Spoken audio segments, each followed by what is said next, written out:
I want to read an excerpt from an 1630 sermon by John Winthrop.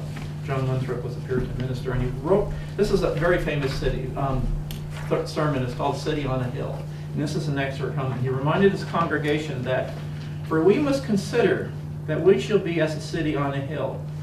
The eyes of all people are upon us, so that if we shall deal falsely with our God in his works we have undertaken, so to cause him to withdraw his present help from us, we shall be made a story and a byword throughout the world.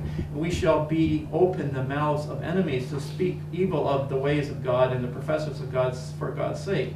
We shall shame the faces of many gods in worthy service." Now, I wrote this in Old English, so I'm translating it on the fly to modern day English, but basically saying that, look, the whole eyes of the world are upon us. If we don't do this right, if we don't get this right, then people are going to criticize, because we're undertaking this in the name of God, we better get it right, because then people are going to criticize God himself, and then God's going to withdraw his help from us. And then not only are they going to criticize us, but they're going to criticize the very notion that people are doing, because he says, he talks about in all professors for God's sakes. In other words, they would be discredited too. So people who profess to be doing something for the sake of God, if we discredit them as well. If we discredit our undertaking, we discredit them. So there was this enormous sense of responsibility they had to undertake this providential experiment in freedom, which they considered to be a sacred and holy thing. Now, they're predominantly Christian.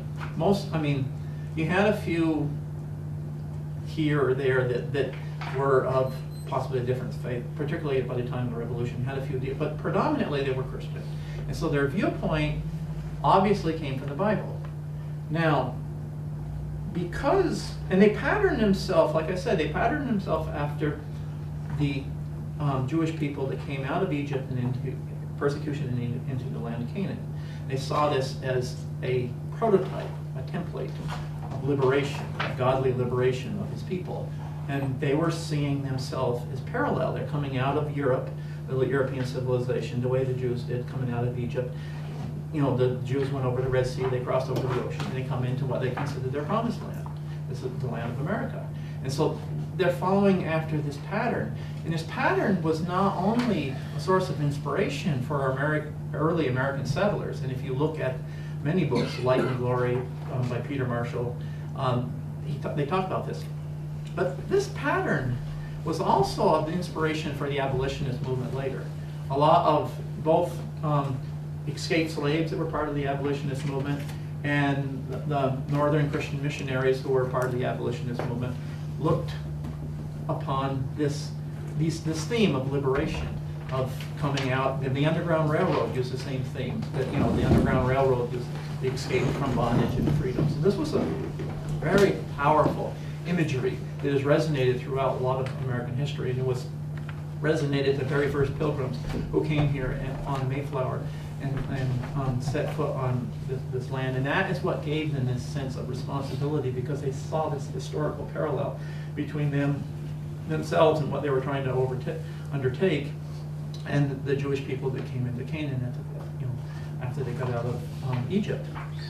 But one big difference between the early American pilgrims and the Israelites who came out of Canaan is that the American pilgrims were nowhere near as uniform in terms of ethnic and religious, uniformity. There was some, like I said, there's uniformity of a philosophical worldview, but theologically there was a little bit more differences. So this led them to undertake what is referred to as a natural law approach in dealing with expressing a viewpoint that takes America as a whole into account.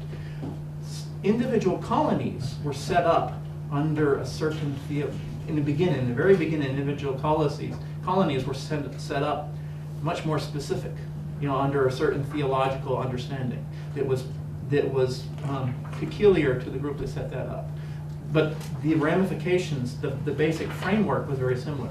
But by the time you get to the Declaration of Independence and you're bringing the colonies together to speak as one voice against England, in order to speak as one voice, they made use of what is referred to as a natural law tradition. And so that's, understanding that is very important if we're going to understand the principles at the heart of the Declaration of Independence and the Constitution.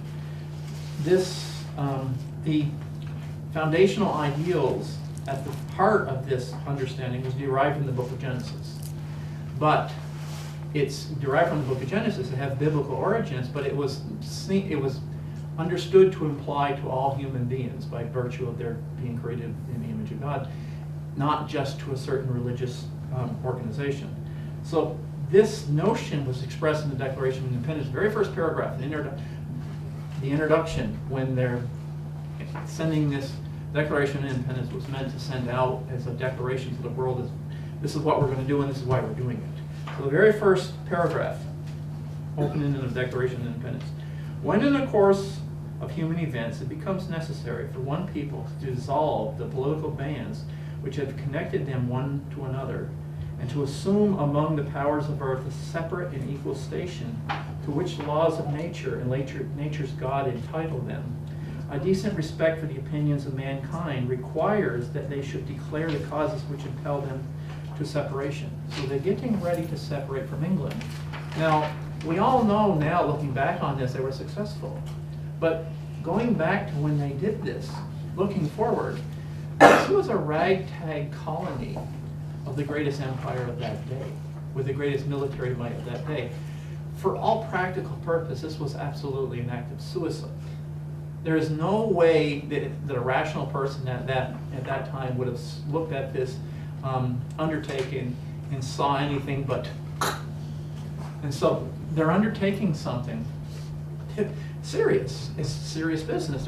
This small colony is going to take on, because England's not just going to let them go. Okay, see you later.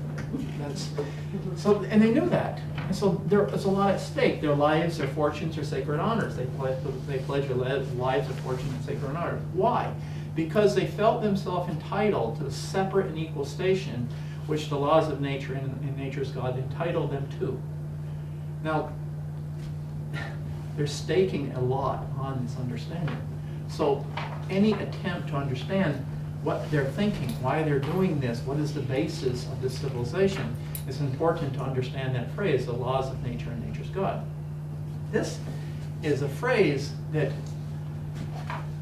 in modern scholarly tradition now they're trying to say this was an attempt to secularize the American Revolution and the American civilization, that we're getting away from the Bible thumping and we're going into a more deistic understanding. So this is, in the colleges, this is what they're teaching. And some colleges teach it right, but this is what they're teaching. But actually, this phrase, the laws of nature and nature's God, as pointed out by Gary Amos and Richard Gardner in his book, Never Before in History, this phrase has been a part of the canon law of the Roman Catholic Church for centuries, going all the way back into the Middle Ages, long before deism and the Enlightenment was even thought of. This is a very ancient phrase. And from the Roman Catholic canon law tradition, it was passed into the English Christianity and became part of what is called the English common law. The English common law was developed from Roman Catholic canon law. And so subsequently was picked up by the Puritans, and the Puritans obviously were among the early settlers of American civilization. And so I want to go into some of the things that they wrote about this. Now, Thomas Jefferson, who wrote the Declaration of Independence,